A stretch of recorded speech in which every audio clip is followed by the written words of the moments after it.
up, everybody? This is your boy, Teran Rodriguez, bringing you another edition of Set Point. And as always, we have ourselves a jam-packed show as we have a lot of volleyball to discuss as Italy, Mamma Mia, they repeat as VNL Women's Champions, and they went a perfect 15-0 along the way.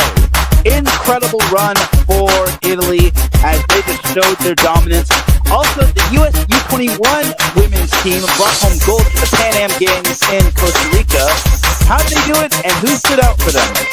Also, we have the Big Ten Women's Volleyball Media Day news and whatnot. And the preseason poll was just released. Yes, NCAA Women's Volleyball is getting closer by the day. And we'll preview the men's VNL as well as talk about some ACC League action as we're 2 weeks away from the championship in Chicago. The Hammy Volleyball, Stephanie, some of us serious volleyball action here on Set Point.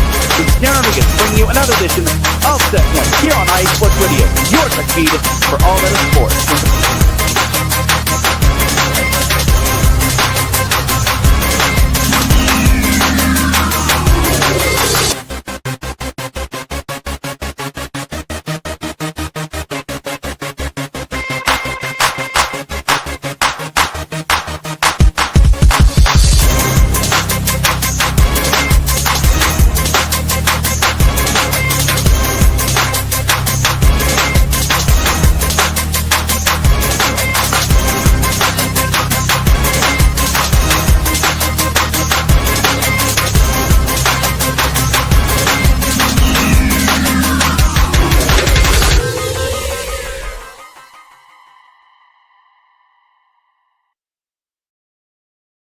And welcome one, welcome all to another edition of Set Point.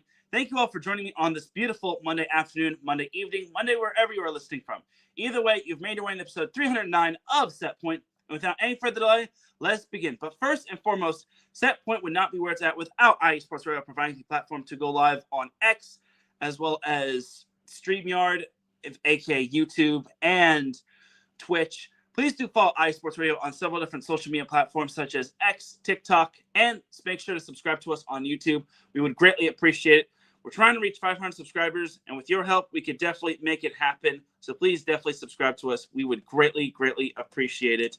Also, make sure to check out our website, iesportsradio.com, for all of your latest sports news, our blog, our pages dedicated to each podcast, such as Set Point, our merchandise shop where you can cop t-shirts, tank tops, hoodies, and so much more. Also, check out our Hall of Fame, where yours truly, me, is inductee number 10. And check out our blog as well and our past fans of the month. For the last 11 years, IE Sports Radio has been bringing you amazing content ranging from interviewing legendary athletes, coaches, and other authorized media personnel to building tailor-made shows dedicated to all major sports cities around the country. Thank you to everyone for all of your support and for making IE Sports Radio your direct feed for all that sports. A huge shout out to our sponsors, Plant Jerky, Premium Brisket Beef Jerky, Seal the Deal, Wax Seals, and Vital Apparel. So without any further delay, let's get on in to what our sponsors are all about. I will see you all in a bit.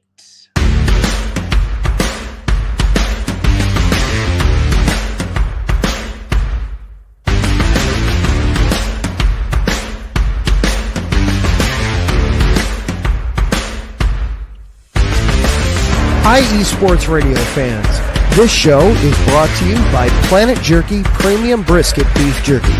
Planet Jerky is the official jerky of the 2022 California League champion Lake Elsinore Storm, Single A affiliate of the San Diego Padres.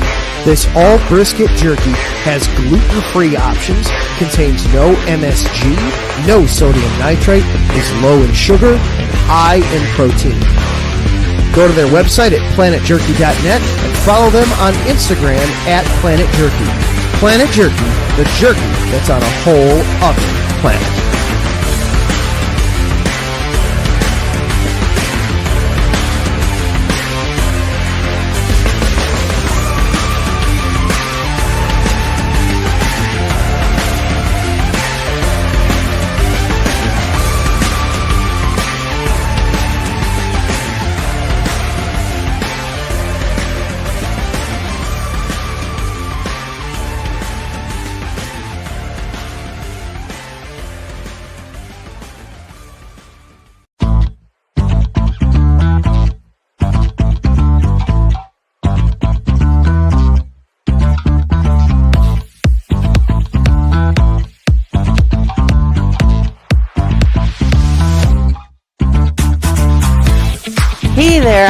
Sports Radio fans, be sure to check out our sponsor, Seal the Deal Wax Seals by Cecilia B.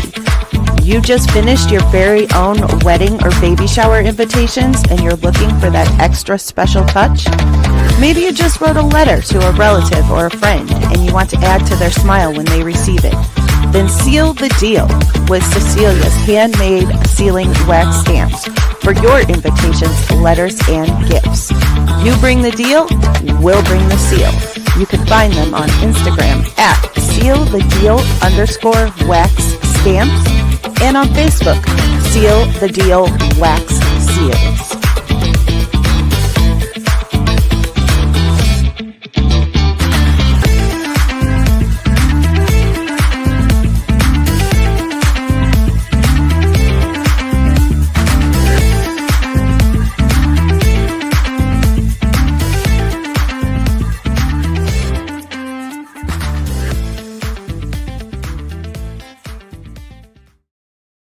That's right, everybody. Definitely check out our sponsors. We appreciate them for being the official sponsors of IE Sports Radio, your direct feed for all that sports. And the way you can follow Setpoint on social media is on X, formerly known as Twitter, at set_point.ie. You can also follow me personally at Teran Rodriguez 1. You can also follow me on Instagram at set_point.iesr. I posted a couple recaps of some of the women's VNL matches, so definitely do check that out. So without any further delay, let's get on into the volleyball action as we had Brian Francione, our insider when it comes to New England and Boston sports in the chat room. He says, "Good evening, Teran. Thank you, Brian, for tuning in." He's also my co-host for Midweek Mania, a new show on IE Sports Radio, which always goes on Wednesdays and whatnot, so definitely check that out. All right, but with that being said, let's recap some women's volleyball. So let's recap the women's VNL finals. So the women's VNL finals, it's down to the top 8. So the first matchup, you got the United States versus Italy. Italy was the top overall seed, and the U.S. was the 8th seed. But in the end, Italy, despite playing one of its not-so-best games, wound up taking down the U.S. in straight sets, 25-22, 25-21, and 28-26. Man, the U.S. had their chances in that third set, but unfortunately, they just could not stop the likes of Paola Egonu and many more talented players on that team. Egonu actually had 20 points for Italy as she had 17 kills, 2 aces, and a block, while Avery Skinner had 11 kills and 7 digs. Lexi Rodriguez had 14 digs. So I'm going to be 100% honest. I expected this. I had a feeling this was going to be the case. And honestly, this is no surprise. I mean, the United States wasn't playing their A team, and Italy had most of their players back from the Olympics from last year. So honestly, the United States wasn't winning this matchup by any means necessary. So a tough end for the U.S. I mean, I'm going to be 100% honest. I hope that the Olympians from last year do play in the FIVB World Championship, which will be held in August. Excuse me for 1 second. But yeah, I hope that decision making is also better. I hope that the players that, like I mentioned, from the Olympic team from last year get to play if they haven't moved on or retired. So all in all, for the U.S., it was a tough loss, but honestly, this was kind of to be expected. I mean, like I said on last week's show, Italy isn't just setting the standard. They are the standard. And this was their 27th straight match dating back to last year's VNL, which was in week 2. The last time they lost was in week 2. So it had been over a year since Italy had taken an L. And then next up, you got the host team Poland taking on China. This was one of those intriguing matchups. It was a 4 versus 5 matchup.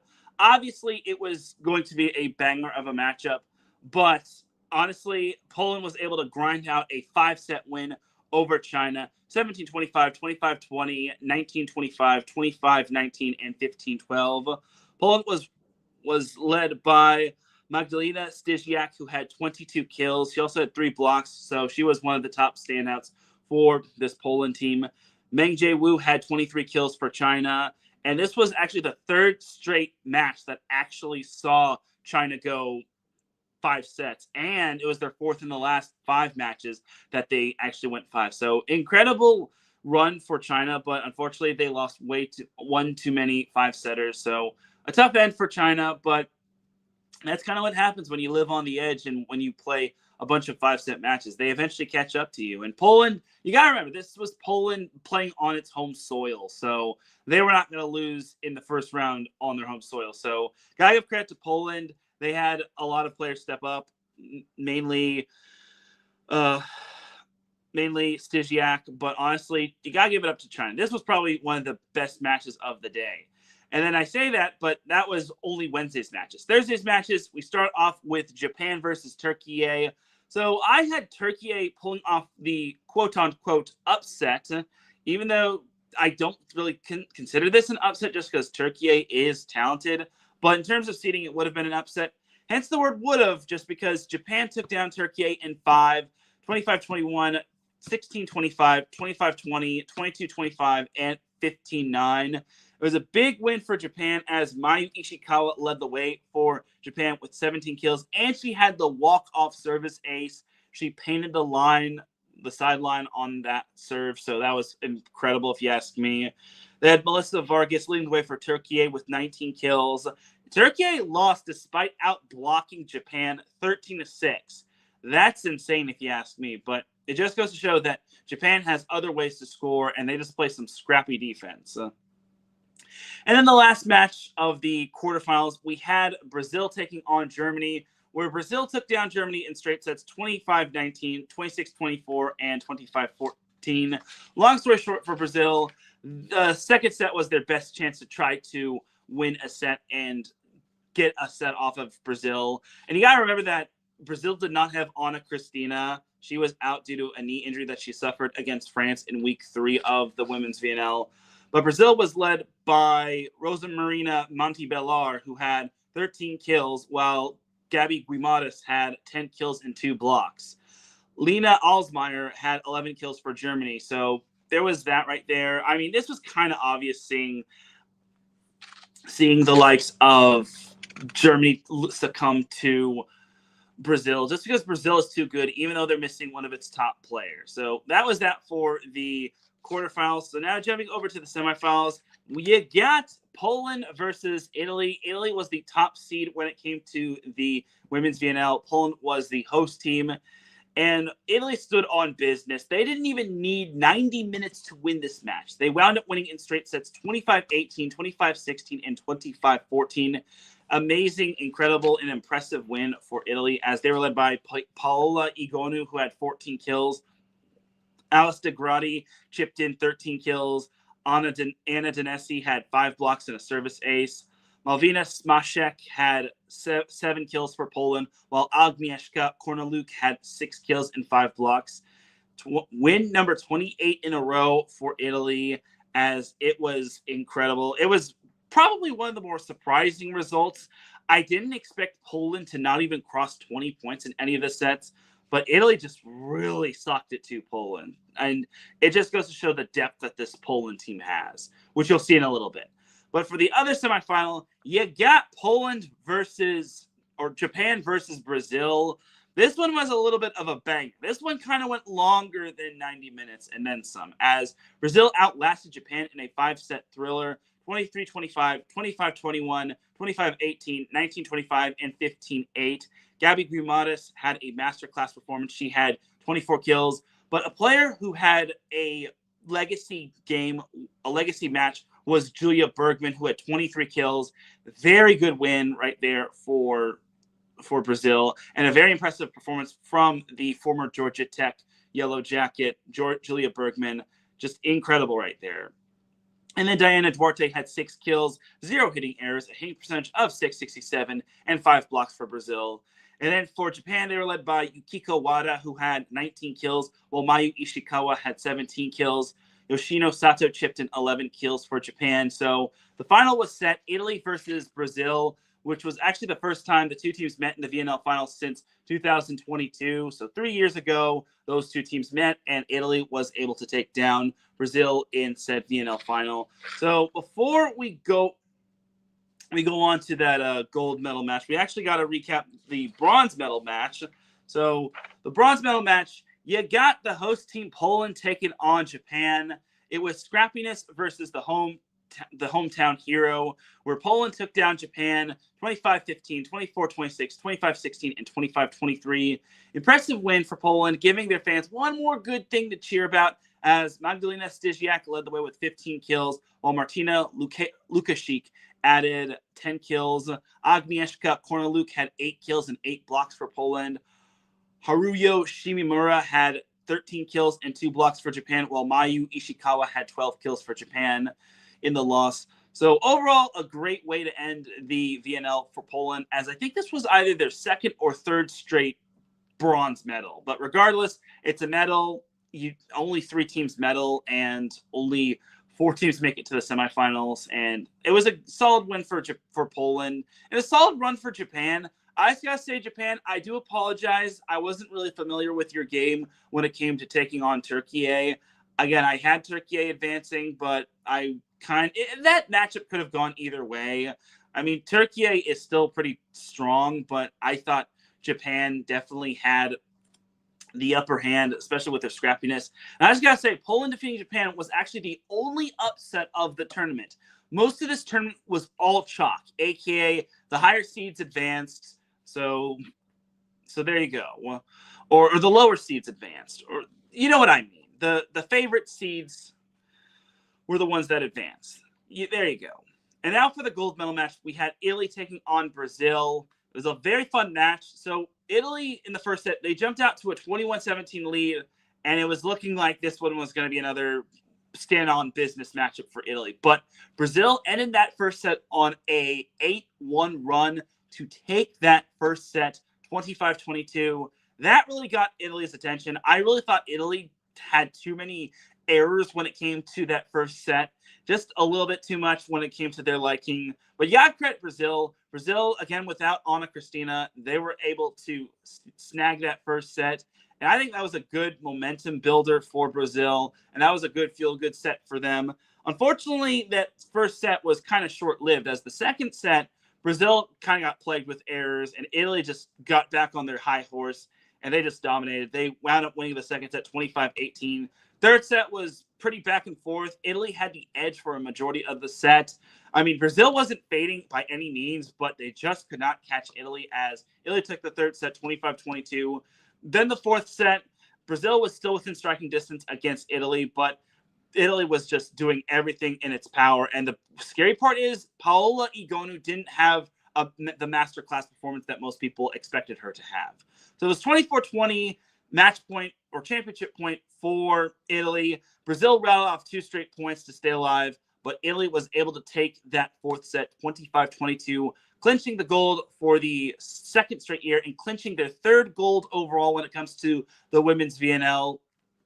Incredible. They finished a perfect 15-0. They only dropped 9 sets all tournament.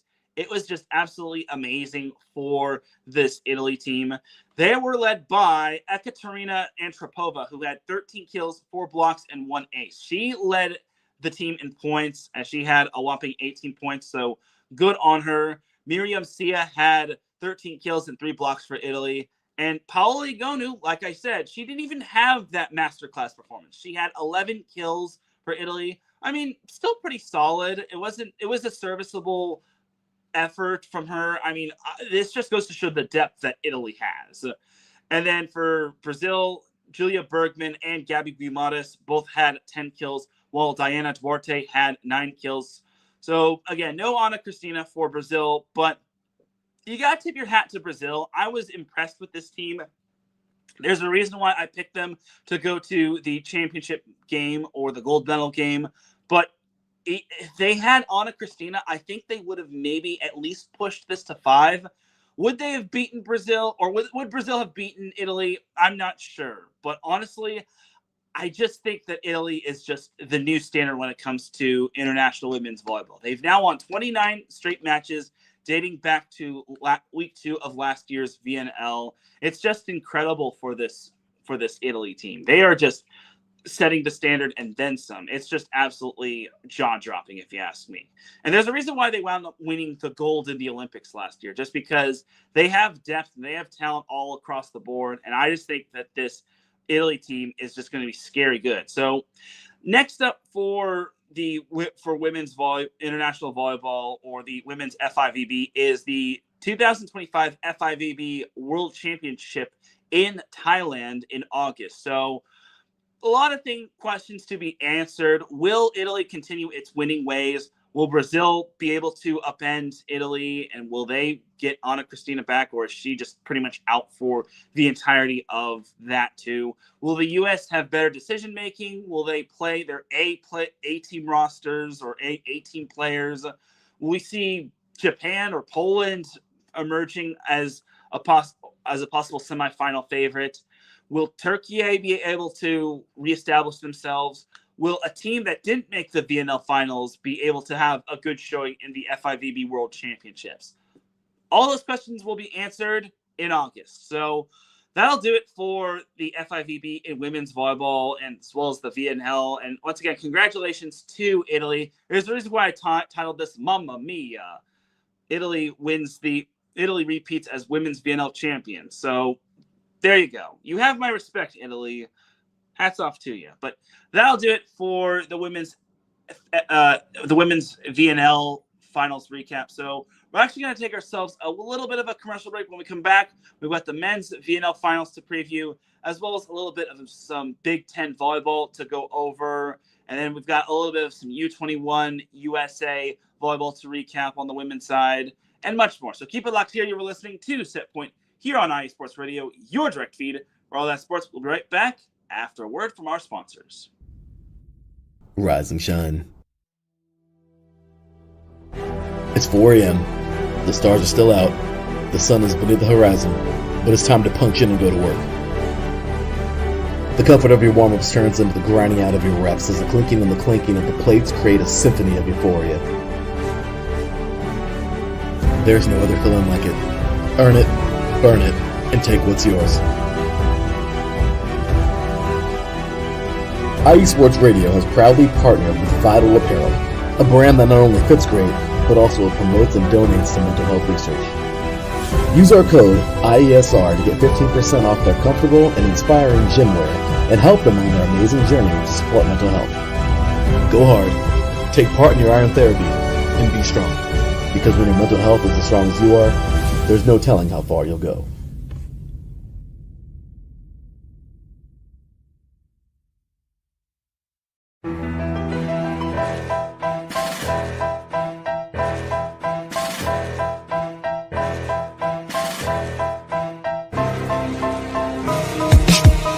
For the last 10 years, IE Sports Radio has been bringing you amazing content ranging from interviewing legendary athletes, coaches, and other authorized media personnel to building tailor-made shows dedicated to all major sports cities around the country. Make sure to follow us at IE Sports Radio on X, Instagram, Facebook, TikTok, and YouTube to keep up with the latest in sports and with all of our shows. Also, make sure to check out our daily updated website at iesportsradio.com. At iesportsradio.com, you can see our daily show schedule and check out all of our show pages with personal bios to learn a little bit more about each of our awesome hosts.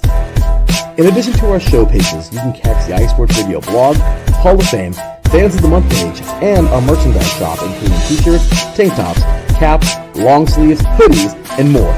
For now over a decade here at IE Sports Radio, we've continued to be by the fans, for the fans, and we thank you all for your support and for making IE Sports Radio your direct feed for all that is sports.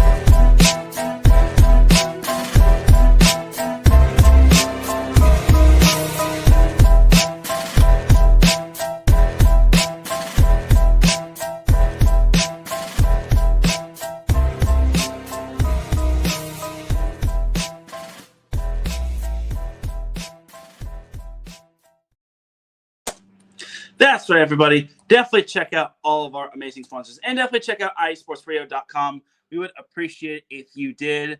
And once again, thank you to Vital Apparel, as well as our other two sponsors, for being the official sponsors of IE Sports Radio, your direct feed for all that sports. That's basically all the information right there when it comes to that. So there you have it. So without any further delay, let's get on into the rest of our show. So let's actually preview the men's VNL finals. So you have the men's VNL finals, and I just gotta say, it sucks that the U.S. is not a part of the men's VNL finals. They were so close to making it. They fell one win away. If they had just won that match against Germany, they would have made it into the final. But unfortunately, that was not the case. So the U.S. is on the outside looking in with a bunch of other teams. But I digress. All right, but for the men's VNL finals, the matchups begin on Wednesday. The first matchup will be Italy versus Cuba. So this will be taking place in China. So the top 7 made it into the VNL finals, as well as China, the host team. So first matchup, you got Italy versus Cuba. This one is going to be a fun matchup. I mean, everyone I think is counting out Cuba a little too much. I think some people are already riding in Italy to make it to the semifinals. I actually disagree. I think this Cuba team is super resilient, and there's a reason why they made it into the VNL finals, because they wound up winning the games that they were supposed to, and they had to take down some pretty darn good teams along the way. So I think everyone needs to slow their roll when it comes to putting Italy into the semifinals. I think Cuba's going to give Italy a matchup to remember. I think Italy or Cuba is going to give Italy its best shot, but I think Italy is just going to barely inch their way into the semifinals. I got Italy winning in a 5-setter.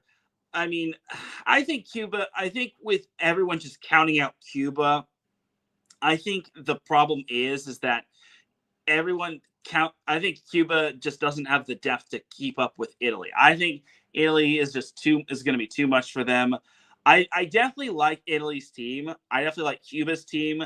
I think people need to realize that Cuba does have a pretty darn good team, if you ask me. So don't think for a minute that Cuba is going to roll over, because this is no layup for Italy. I mean, if Italy plays the way that they have in some of their other matches that they had, I don't know if they're going to beat Cuba. But if they play like they have been in like the 10-win team that they are, I think they have a good shot. I mean, Italy is the 2 seed. I can't imagine Cuba giving them too many fits. I think, I take back what I said. Italy will win in 4 sets, but Cuba will make them work for the win. I don't think we should punch Italy into the semifinals just yet. And then in the second quarterfinal, you've got Brazil versus China. So this one is also going to be another fun matchup. Just kidding. It's not going to really be. I mean, China, long story short, when it comes to this team, they're only in the VNL finals on the men's side just because they're hosting. They were the second worst team in terms of the 18 teams. Although they did have the same number of wins as Turkey and Serbia, that is instantly because they were the worst of the bunch because they had 1 less point than the 2. But yeah, honestly, Brazil has just been on a tear. They've only lost 1 match. I just can't see a scenario where Brazil loses to China. I mean, again, until China actually gets their you-know-what together, and until Brazil proves that their weaknesses can be exploited, I got to go with Brazil. Brazil will win this one. I don't want to say that they'll just breeze by China. I think China's going to fight, but I think for Brazil, this is going to be one of the more fairly obvious matches to predict. I mean, again, nothing against China, but I just think Brazil is just going to be too much for them. So that's that right there. And then on Thursday, you got France versus Slovenia. So Slovenia is kind of the same thing. I think people are counting out Slovenia too much, and I think they're already riding in France to make it to the finals or to the semifinals right away. And I don't like that. Now this one I think is the match that goes 5. I think this is the match that goes 5, and I think France will still get it done. But Slovenia, if Slovenia listens to the bulletin board material that people are saying about putting France into the semifinals right away, I think Slovenia can pull off the upset. But until, you got to remember, this is France's gold. This is the gold medals from last year's Olympics. I just don't see a scenario. I just see France barely eking out with a 5-set win. I think it'll be close, but again, France is just so good. I think France is going to be too much for Slovenia, and I think this will probably be the best match of the quarterfinals. And then for the last quarterfinal match, you've got Japan versus Poland. All right, this one's going to be fun. I mean, Japan's got a lot of amazing defenders on their team that could really dig the ball well. Well, Poland just got back Wilfredo Leon. All right, so this is kind of an interesting matchup. So Japan is the 4 seed, Poland is the 5 seed. Not too much is separating these teams. The reason why Japan actually has the higher seed is because of set ratio and point ratio as well, if you want to get super technical. But this one's going to be a great matchup. This one's going to pair Japan's scrappiness with Poland's Poland's amazing arms and its amazing ability to be led by Wilfredo Leon. I mean, it's great that they got him back. I mean, honestly, this one could go either way. I mean, I picked against Japan in the women's VNL quarterfinals. I'd say this would be a bounce house, but Japan really digs the ball well. I just don't know if Poland can really stack up to that defense. But that being said, I think Poland will edge out Japan in a 5-setter. I think Poland will have just enough in the tank. I mean, Wilfredo Leon is a big get for them back when it comes to them getting him on the roster. I mean, I think Wilfredo Leon is kind of the key piece that Poland has been missing. And he was a key part in Poland making the gold medal match last year in the Olympics. So I got Poland advancing to the semifinals over Japan. I think it'll be close. Again, I will be the first to congratulate Japan on if they pull the upset. But I just think Poland with Wilfredo Leon will instantly be too much for Japan. If Wilfredo Leon wasn't playing for Poland, I think I'd pick Japan, but I want to be unique. I don't want it to be all chalk. So there you go. All right. So then my semifinals would be Poland versus Brazil. Honestly, as good as Poland is, I think Brazil kind of has their number. I think Brazil would win. And it's not easy for me to say that just because I like Poland. I think they definitely proved themselves in the semifinals in the Olympics last year when they took down the U.S. But I think Brazil will just be too much. Brazil is on a tear when it comes to the men's VNL. It's just incredible. So give me Brazil to advance to the men's VNL championship. And they also have Julia Bergman's brother. So I think it's pretty cool as well. And as much as I said that everyone is riding in France and Italy too quickly when it comes to making the semifinals, I think that's going to be the other semifinal. That's going to be a very fun matchup. And here's my thing for France. I feel if we underestimate France or if Italy underestimates France, I think France will pull an upset from under our noses. But, I mean, Italy is just so darn good. And France, they have some talent. They have quite a bit of talent. You got to remember, this is last year's gold medalist. I'd say this would be a close one, but I'd say Italy has the edge. But France, I think France can come on when it truly matters. And I think this France team is just still good because you got to remember they wound up winning gold. It's just so tough to really predict that this team and they're on a tear, and their last loss was to Poland, which there's no shame in losing to, and they had won three straight prior to that. They went 3-1. So I'd say this would probably be the battle of momentum, but France is coming in with a loss, while Italy, they've just been beating opponents for the most part. They only have 2 losses, and Man, this is so tough to pick when it comes to Italy and France. And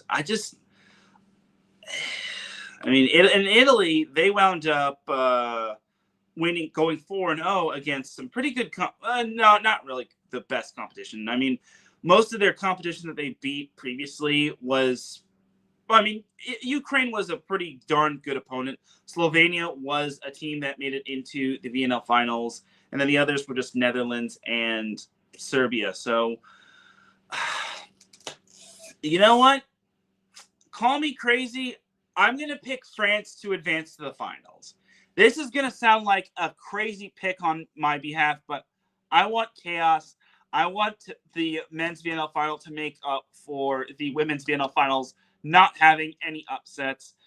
I'll be the first to say that I was wrong when it came to Italy, but I think France, being the gold medalist, they're going to play their best volleyball when it matters. I think that loss to Poland might have been the best thing because they got the loss out of the way, and it wasn't even a bad loss. I mean, Poland was still trying to solidify seeding and whatnot, and again, they just got back Wilfredo Leon, and I think that was kind of a legacy match for Poland just because that was a rematch of last year's gold medal match, so there you go. I got France advancing over Italy in the semifinals, which means my final would be Brazil versus France. Look, I like France. I think France is a very good team. You know, they won the gold last year, but until I see a team finding the answer for Brazil, I just can't pick against Brazil. I think Brazil wins the whole thing. They'll beat France in the final. Again, I will gladly eat my crow if Brazil somehow manages to lose, but Brazil has not lost in over 2 weeks, in over the span of 2 months, because their last loss came in week 1, where they lost to, hold on. In week 1 against Cuba, which was actually a barn burner of a 5-set match where Cuba almost got reverse swept. So, again, until I see Brazil losing its way, and again, that match they lost all the way back in week 1. Ever since they lost that, they've now won 10 straight matches. So, I don't see this Brazil team slowing down for anybody. So, give me Brazil to beat France in the men's VNL final. But I'm sure France is not going to roll over, and I probably just gave them a bunch of bulletin board material. But there you go. All right, that is that for the men's VNL finals predictions. I bet you I'm not even going to be close to predicting the final, but I digress. All right, that's that right there for the men's VNL final. So let's actually talk some AVP League. So no AVP League last week, so this is just going to be a preview, and it's going to be a fairly quick preview. So week 7 takes us to Austin, Texas, where the HEB Center will be hosting the likes of the New York Nitro, LA Launch, Miami Mayhem, and the Austin Aces. And also definitely donate to the TKN's little donation fundraiser. I think it's like benefits for all of the floods and natural disasters that happened in Texas. So definitely do that. And if TKN makes their goal, then she will do a sky ball, and then if she surpasses the goal, or if they surpass the goal and then some, then Kristen Nuss will do 2 sky balls. But I digress. More information can be found on Teran Cloth and Kristen Nuss's Instagram or TKN's Instagram, but I digress. Anyway, so looking at the leaderboard, you've got the LA Launch still in first place. In terms of win percentage, they are 7-1 with 17 points. Palm Beach Passion and San Diego Smash have concluded their seasons, so it's all in the hands of every other team playing in terms of the regular season. So we shall see. You got the Brooklyn Blaze at 6-6 with 19 points. Austin Aces is 6-6 with 15 points. Dallas Dream is 5-7 with 17 points. New York Nitro is 5-7 with 15 points. San Diego Smash is 6-10 with 19 points. And the Miami Mayhem is 1-7 with 6 points. And then the Palm Beach Passion, they're 12-4. They're in second, and they have 36 points. Again, for the Smash, they're going to need a lot of help in terms of making the playoffs and possibly repeating as AVP League champions. And then the Palm Beach Passion, they're in a good position to make the postseason. The top 6 teams make it to the team playoffs. As for the women's leaderboard, the Austin Aces are the leaders in that with Kristen Nuss and Taryn Brasher.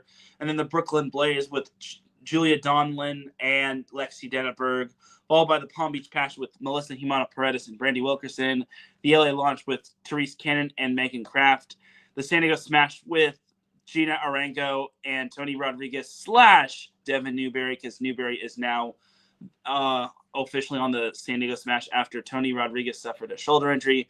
Then you got the Dallas Dream with Haley Harward and Kylie DeBerg, the New York Nitro with Megan J. Rice and Corinne Quiggle, and then the Miami Mayhem with Molly Shaw and Kelly Chang. And then on the men's side, you have the LA Launch with Hagen Smith and Logan Weber atop at 4-0. Then you got the Palm Beach Passion at 6-2 with Phil Dahlhauser and Trevor Crabb. Then the Dallas Dream with Miles Partain and Andy Benish. The New York Nitro with Taylor Sander and Taylor Crabb. The San Diego Smash with Chase Budinger and Miles Evans. The Miami Mayhem with James Shaw and Kame Schulk. And then for the Brooklyn Blaze with I forget not Hagen Smith. Hagen Smith is on the Launch, but Cook and Miller. Oh God, I'm already blanking on their name, but I digress. But yeah, the Brooklyn Blaze is 7th, and then the Austin Aces with Avery Drost and Wyatt Harrison. There you go. So there you have it right there. That's pretty much the leaderboard for everything. There's only 2 weeks left, including this weekend, until the AVP League Championship, which will be held in Chicago. That will be in Chicago, Illinois, and the time and date are to be determined. So there you go. All right, that is that for the AVP League. And we don't have any more tournaments until the AVP's Manhattan Beach Open, so that's pretty cool if you ask me. That's obviously the granddaddy of them all when it comes to the AVP tournaments. And then after that, you've got the Laguna Beach Open. So we've only got a few more weeks left of the AVP season, which really sucks. And the Laguna Hope Open is officially going to be on the 13th and the 14th, if I'm not mistaken. That should be a Saturday and a Sunday. Yeah, 13th and 14th of September.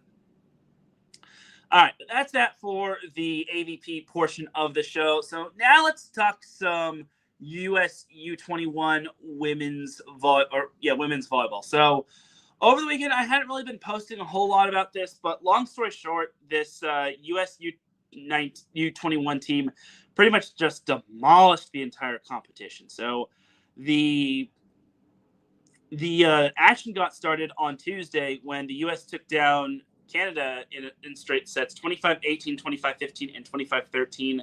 And then the U.S. took down Puerto Rico in straight sets, 25-13, 25-7, and 25-15. And then closing off pool play, the U.S. took down Chile, 25-18, 25-19, and 25-11. Receiving a bye in the quarterfinals, the U.S. advanced to the semifinals where they took down Canada again, 25-17, 25-19, and 25-20. And then in the gold medal match, the U.S. took down Chile in straight sets, 25-18, 25-14, and 25-13. Just a dominant, amazing performance from this U.S. U21 team. They only allowed one team to surpass 20 points all tournament, and they didn't even drop a set. That's incredible. And they had some really darn good players, such as Lizzie Andrew of Stanford, Blair Bayless of Pitt, Favor Anyanwanu of SMU's and formerly of USC, Aiden Ames of Texas, Brooklyn DeLay of Kentucky, Stella Swenson of Minnesota, Ramsey Gary of Texas/Indiana, Noemi Glover of ASU, Arizona State, Cameron Giabodlo of Utah, Jaden Livings of SMU, and then Taylor Parks of Florida, and then Abby Vanderwall of Texas. So there you have it. And then the alternates were Jayla August, Carly Cisneros, Kristen Klein, Taylor Harvey, Abigail Mullen, and Molly Tuozo. So the coaches were Heather Olmstead of BYU, Keith Smith of TCU, Megan Hodge Easy of Penn State, and then Jimmy Kim of the National Team Development Program. And then you had Britta Pestak and Kyle Thompson of Maryland and whatnot. So, and the athletic trainer was Britta Pestak. So there you go. But yeah, this was quite incredible. The reason why I didn't post much of this is just because this U.S. team was just dominant all over the place. And there's a reason why a lot of these players are probably hopefuls for the U.S. National team in the near future. I mean, Brooklyn DeLay was probably one of the more impressive players. She was named the best spiker when it came to I think she was named the MVP and the best spiker when it came to the tournament overall, which I thought was pretty darn good if you ask me. So overall, when it came to this U.S. team, this U.S. U19 team, it was incredible. So the best libero was actually Yashani Solano of St. John's. So that's pretty good right there. She was representing Chile, it looks like. Yeah, she was. They were represent. Yeah, she represented Chile. Sorry, sorry for the blank on that. But yeah, Rashani Solano of St. John's was the best libero. She represented Chile, and then Brooklyn DeLay was the MVP and best spiker. And then the best server was Taylor Parks of Florida, and then Favor Anyanwanu was the best blocker. So incredible stuff right there. And then, again, U21 team of the United States was absolutely incredible. They were just gassed in that entire tournament. So there you go. All right, but that's that right there. Congratulations to the U.S. on clinching gold. So now let's move on to the Big Ten in terms of women's volleyball. So this week is actually the Big Ten Volleyball Media Day. I wish other conferences would do this. I'm looking at you, Big West. Do something. Anyway, so yeah, the Big Ten Media Volleyball Day is today, and I just gotta say I'm envious to everyone that's there. I see a lot of people from the media, volleyball media, at this event, which I think makes me super envious. It really sucks because unfortunately I just don't have the funds to go from California to Chicago and back, and then I also gotta book like hotels and whatnot. So it's just something I can't afford, and it's something on my bucket list that I want to do. I really want to go to a Big Ten Media Day, but it's all the way in Chicago, and I just have a lot of I probably, more often than not, I will have a lot of things on my dish, and I just wish I could go to this, but sadly I'm just not the big time, but maybe one day. All right, but enough about me sulking and whatnot. So the preseason poll was also released on Sunday, so you had Rutgers at 18, Iowa at 17, Maryland at 16, Northwestern 15, Michigan slated to finish 14th, the Ohio State is slated to finish 13th, Oregon 12, Indiana 11, Michigan 10, Illinois 9, Washington 8, Purdue 7, and USC 6 to round off 6 through 18. So I just got to say, I think Oregon's a little too low. I think Oregon should be a little higher. I think they should be 10th. Because I know Oregon lost Mimi Collier and a bunch of other players to graduation and the transfer portal, but I don't think they're going to be that bad. They actually got some good international talent, and Trent Kirsten is a fantastic coach. So all in all, even though they lost Matt Ulmer to Kansas and they lost a bunch of other players to the transfer portal, they got good players from the transfer portal. I think Oregon is going to be a week in progress. I'm hoping to see Oregon on September 12th at the Pyramid when they play Long Beach State. So we'll see. And then I think everything else is good. I think USC being at 6 is solid. I mean, they didn't really get anyone too flashy out of the transfer portal. They didn't get that ultimate game changer like they did with Allie Batenhorst. But they do have some good talent on their team. They got some young talent that's going to possibly look good on their team. I think they're going to benefit very nicely with the likes of Quinn Loper on their team. I think she could be a budding star and so on and so forth. Maybe Presley Kiffin as well. And then obviously Adania Famuina returns. I really have high hopes for this USC team, even though they lost a good chunk to graduation. I mean, obviously losing Nia Tuaniga is going to take some getting used to. Losing the likes of Allie Batenhorst was big. And losing Favor Anyanwanu to the transfer portal was huge. But they've got some other good players like Gala Trubin. She's a fantastic libero. London Wajay, she's a fantastic player. She was injured mostly last year, but she should be back to full strength, and she's going to do some big things. Leah Ford, I think, can make an impact for this USC team. So don't count out USC by any means. Brad Keller does a fantastic job with this team. I will say, though, going back to the poll, 6 through 18, I think Purdue might be a little too high. I think we're putting Purdue a little too high just because they lost quite a bit to the transfer portal. So I'm a little surprised Purdue is at 7. I would put Purdue at maybe 8 or 9. I think Washington is better than Purdue and whatnot. And until I see a new player step up following the transfers from a majority of Purdue's roster from last year, I think Purdue will struggle to start.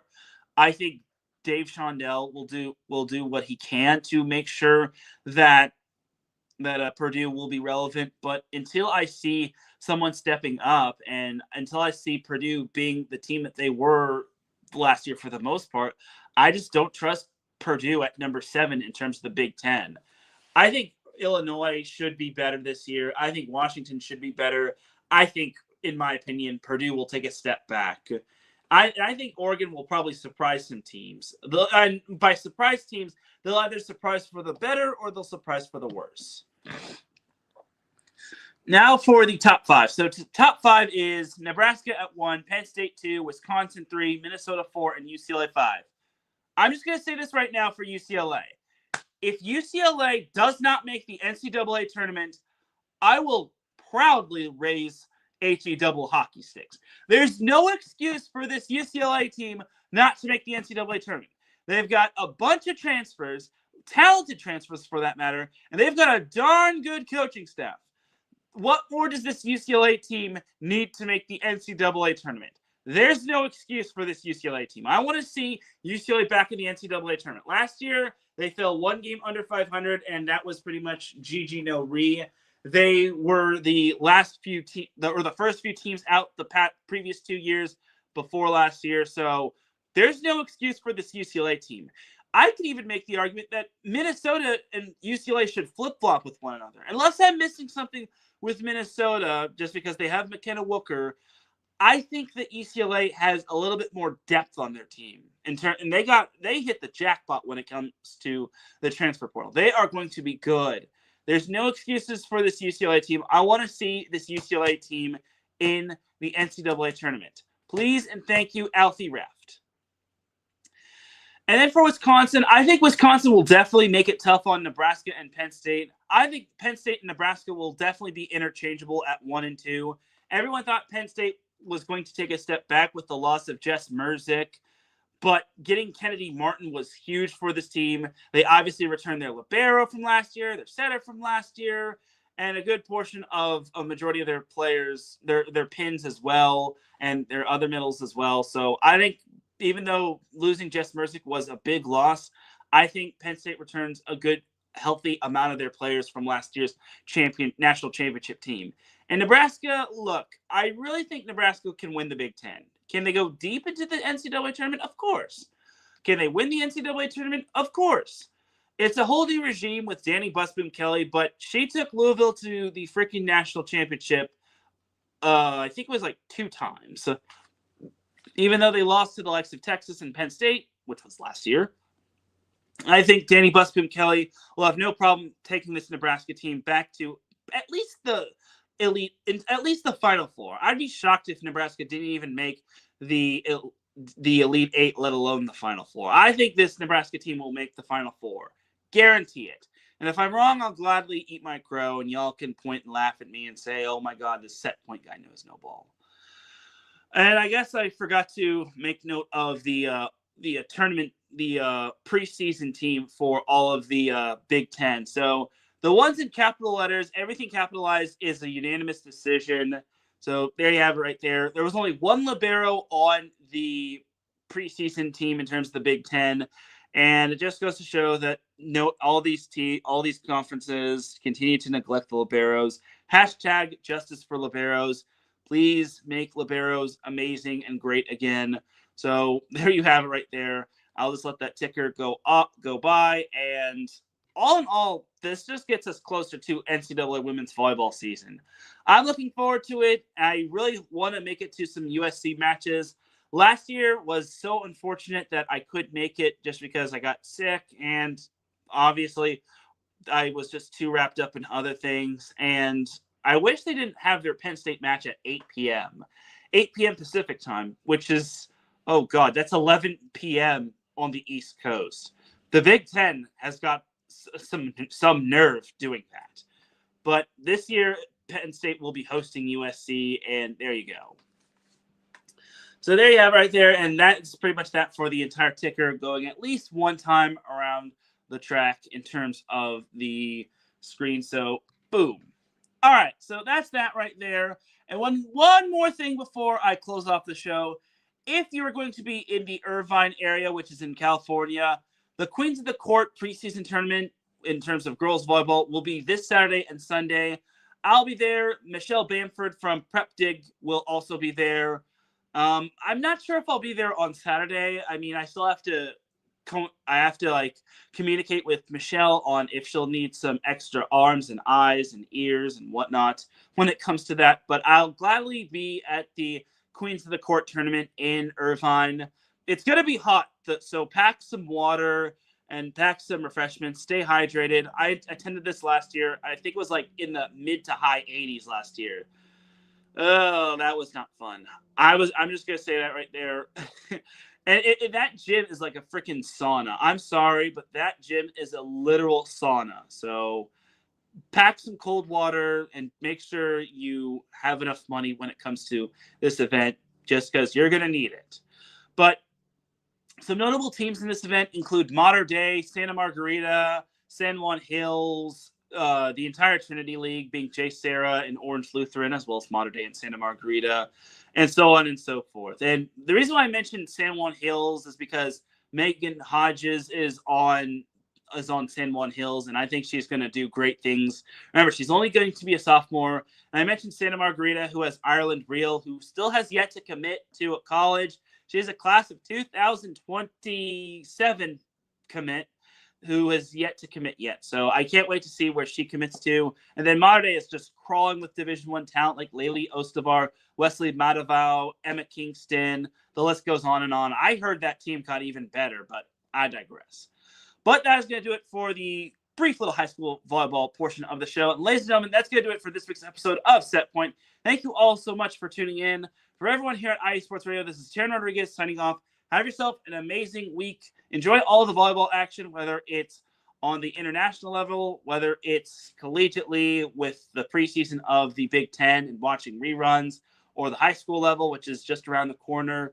But I will see you on Wednesday for Midweek Mania, and I will see you on Saturday, most likely, or at the very least Sunday, at the Queens of the Court tournament. Come say hi. Come chat some high school volleyball with me, or some volleyball in general with me. But until then, have a great week of volleyball, and I will see you soon.